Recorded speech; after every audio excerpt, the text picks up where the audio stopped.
अस्सलाम वालेकुम students, hopefully all are fine and doing good.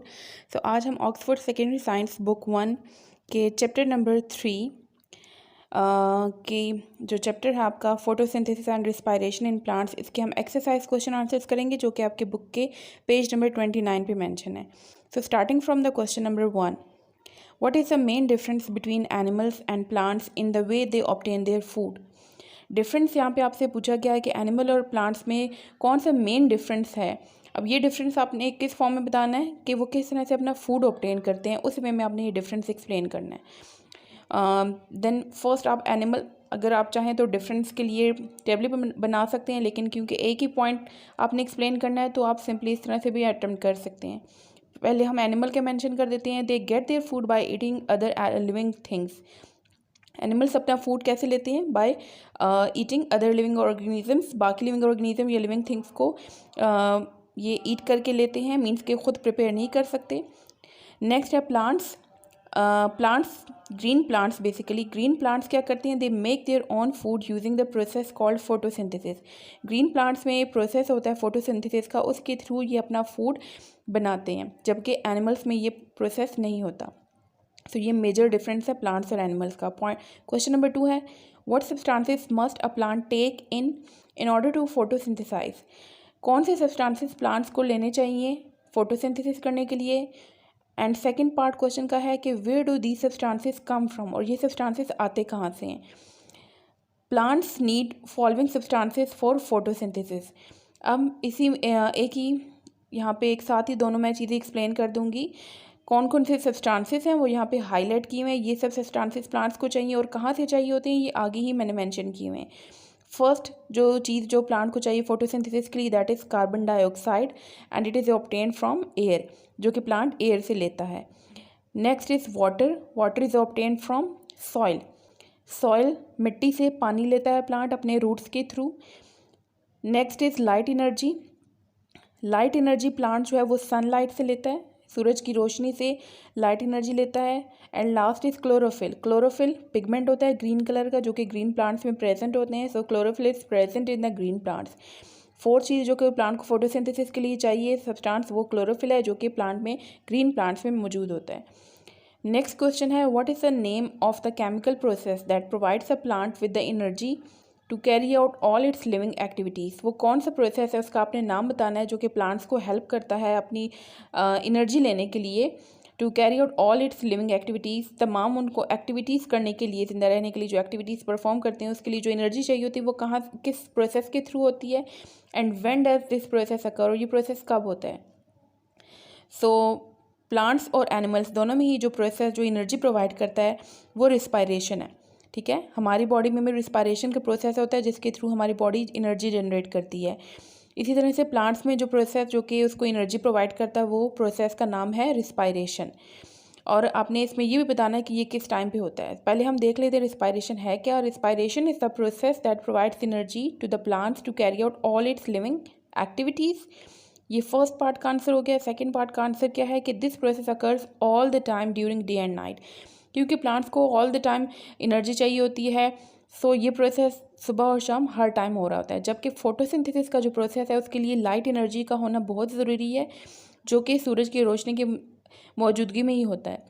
So photosynthesis का process दिन के टाइम होता है, सिर्फ रात में नहीं होता, लेकिन रिस्पायरेशन का प्रोसेस जो है वो दिन और रात दोनों में हो रहा होता है। नेक्स्ट क्वेश्चन है, why is it an advantage for most leaves to be broad and thin. Plants में जो लीव्स ब्रॉड होते हैं, चौड़े होते हैं, और थिन होते हैं, पतले होते हैं, इसका उसको क्या एडवांटेज होता है। सो एडवांटेज ये है कि their broad and flat shape offers a large surface area. इससे क्या होगा, सरफेस एरिया लीव्स का बड़ा होता है। Where the sunlight and carbon dioxide can be absorb. Plants जो है वो सनलाइट और कार्बन डाइऑक्साइड कहाँ से लेते हैं, अपने लीव्स में इनके ओपनिंग होती है, स्टोमेटा जिनको कहते हैं, वहाँ से लेते हैं। अगर लीव्स ब्रॉड और थिन हैं तो सरफेस एरिया ज़्यादा होगा, नंबर ऑफ स्टोमेटा भी ज़्यादा होंगे, और सनलाइट को एब्जॉर्ब करना ज़्यादा आसान होगा। ज़्यादा से ज़्यादा सनलाइट एब्जॉर्ब की जा सकती है, और कार्बन डाइऑक्साइड भी ज़्यादा से ज़्यादा एयर में से एब्जॉर्ब की जा सकती है। सो ये मेन इसका फंक्शन है, और ये दोनों ही चीज़ें फोटोसिंथेसिस में हेल्प करती हैं। और फोटोसिंथेसिस क्या है, ये प्रोसेस है जिसके थ्रू प्लांट्स अपनी खुराक बनाता है। नेक्स्ट क्वेश्चन है why does photosynthesis usually stop at night और in very very cold weather. Photosynthesis का प्रोसेस रात के टाइम क्यों स्टॉप हो जाता है और कोल्ड वेदर में भी क्यों स्टॉप हो जाता है। सो ये नाइट का टाइम, अब मैंने आपको पिछले क्वेश्चंस में भी एक्सप्लेन किया बार बार कि सनलाइट का होना बहुत ज़रूरी है। सनलाइट नहीं होगी तो फोटोसिंथेसिस का प्रोसेस नहीं होगा, क्योंकि सनलाइट से लाइट एनर्जी लेता है और उसी के थ्रू ये प्रोसेस होता है। रीज़न इसकी आपने ये देनी है कि photosynthesis usually stops at night और in very cold weather when the sun is covered by clouds because one of the vital ingredients of photosynthesis, sunlight, is not available. Question number 6 है a scientist carried out some measurements on a leaf. एक scientist ने कुछ measurements ली leaf के ऊपर. She found that the leaf was giving out carbon dioxide and taking in oxygen. और उसने ये देखा कि लीफ जो है वो कार्बन डाइऑक्साइड दे रहा है और ऑक्सीजन ले रहा है, जबकि फोटोसिंथेसिस का जो प्रोसेस होता है नॉर्मली प्लांट्स में, उसमें वो क्या करता है कि कार्बन डाइऑक्साइड लेता है और ऑक्सीजन रिलीज़ करता है, जो कि हम सांस लेने में हमारे लिए इस्तेमाल होती है। लेकिन जो उसने एक्सपेरिमेंट में देखा उसमें ये देखा कि लीफ में से कार्बन डाइऑक्साइड रिलीज़ हो रही है और ऑक्सीजन वो ले रहा है। Does this prove that leaf was not carrying out photosynthesis. तो इससे क्या ये प्रूव हो रहा है कि उसमें फोटोसिंथेसिस का प्रोसेस नहीं हो रहा है। Explain your answer. इससे हम एक्सप्लेनेशन ये देंगे कि release of carbon dioxide and intake of oxygen gives the evidence that photosynthesis is not taking place. तो ये एक एविडेंस है कि फोटोसिंथेसिस का प्रोसेस स्टॉप हुआ है, तभी कार्बन डाइऑक्साइड रिलीज हो रही है। अगर फोटोसिंथेसिस हो रहा होता तो कार्बन डाइऑक्साइड एब्जॉर्ब हो रही होती। During day time rate of photosynthesis is much more than the rate of respiration. Day time में, दिन के टाइम में फोटोसिंथेसिस का रेट बहुत तेज़ होता है एज़ कम्पेयर टू रिस्पायरेशन।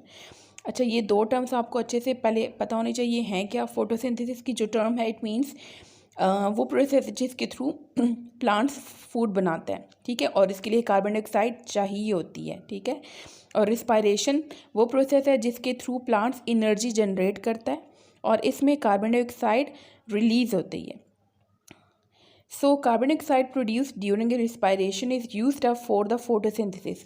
अब दिन के टाइम क्या हो रहा होता है कि फोटोसिंथेसिस का प्रोसेस बहुत तेज़ी से हो रहा होता है, फोटोसिंथेसिस जिसमें कार्बन डाइऑक्साइड चाहिए होती है। तो उससे क्या होता है कि रिस्पायरेशन में जो कार्बन डाइऑक्साइड रिलीज़ हो रही है वो वापस प्लांट इस्तेमाल करता जा रहा होता है और कार्बन डाइऑक्साइड जो है वो स्मॉल अमाउंट में रिलीज़ होती है। जबकि नाइट टाइम में या डार्क में, अंधेरा जब होता है, तो फोटोसिंथेसिस का प्रोसेस स्टॉप हो जाता है और क्या होगा, ऑपोजिट प्रोसेस स्टार्ट हो जाएगा। प्लांट जो है वो ऑक्सीजन लेना शुरू कर देगा जो कि उसको रिस्पायरेशन के लिए चाहिए, to respire and give it carbon dioxide. और कार्बन डाइऑक्साइड अब रिलीज होगी क्योंकि फोटोसिंथेसिस तो हो ही नहीं रहा, तो ये इस्तेमाल भी नहीं होगा। क्वेश्चन नंबर 7 है animals and plants are using up oxygen all the time. Animals and plants हर टाइम ऑक्सीजन का इस्तेमाल कर रहे होते हैं रिस्पायरेशन के लिए। Why does the amount of oxygen in the atmosphere not go down. लेकिन ऑक्सीजन की अमाउंट जो है एटमॉस्फेयर में वो कम नहीं होती, तो इसकी रीज़न क्या है वो आपने बतानी है। रीज़न इसकी ये है कि इन sunlight plants make more oxygen by photosynthesis. Sunlight की मौजूदगी में दिन के टाइम में प्लांट जो है वो फोटोसिंथेसिस जब अपनी खुराक बना रहा होता है तो साथ में ऑक्सीजन भी लार्ज अमाउंट में रिलीज़ कर रहा होता है। अभी मैंने आपको पिछले क्वेश्चन में बताया कि दिन के टाइम पे फोटोसिंथेसिस का प्रोसेस बहुत तेज़ होता है, रिस्पायरेशन का स्लो होता है एज़ कम्पेयर टू फोटोसिंथेसिस। तो उससे क्या होगा कि फ़ोटोसिंथेसिस में ऑक्सीजन ज़्यादा से ज़्यादा रिलीज़ हो रही है और रिस्पायरेशन में कंपैरेटिवली कम इस्तेमाल हो रही है। सो वो जो एक्स्ट्रा ऑक्सीजन होती है वो सारी की सारी कहाँ जाएगी, वो एयर में जाएगी, एटमॉस्फेयर में जाएगी। जबकि नाइट टाइम में क्या होता है, photosynthesis stops, so plants take in oxygen. Plants ने दिन के टाइम जो ऑक्सीजन रिलीज़ की हो रही होती है उसको वापस शाम के टाइम इस्तेमाल करता है डार्क में, just like animals, but they use less oxygen during night then they give out during day. लेकिन रात में जो ऑक्सीजन का इस्तेमाल हो रहा होता है वो उससे कम होता है जितनी कि वो रिलीज़ कर रहे हैं। सो ऑक्सीजन की कमी किस तरह से, डेफिशिएंसी कैसे पूरी हो रही है। ग्रीन प्लांट्स जो है वो दिन के टाइम लार्ज अमाउंट में ऑक्सीजन रिलीज़ करता है, इसी वजह से एनिमल्स और प्लांट्स चाहे हर टाइम ऑक्सीजन का इस्तेमाल कर भी रहे हैं लेकिन फिर भी ऑक्सीजन की अमाउंट एयर में ख़त्म नहीं हो रही। इसीलिए कहते हैं कि ग्रीन प्लांट्स जो हैं वो ज़्यादा से ज़्यादा प्लांटेशन करनी चाहिए, पौधे लगाने चाहिए। उससे क्या होता है, ऑक्सीजन की अमाउंट एयर में ज़्यादा होती है, कार्बन डाइऑक्साइड कम होती है, क्योंकि कार्बन डाइऑक्साइड ग्रीन प्लांट्स क्या करते हैं, वो लेते हैं और कार्बन डाइऑक्साइड का लेवल कम हो जाता है। क्योंकि कार्बन डाइऑक्साइड अगर एयर में ज़्यादा होगी तो वो ग्लोबल वार्मिंग कॉज करती है, अर्थ के लिए वो डेंजरस होता है। होपफुली आपको क्वेश्चन अच्छे से समझ आ गए होंगे। वीडियो अच्छी लगी हो तो लाइक और कमेंट लाजमी कीजिएगा। चैनल को सब्सक्राइब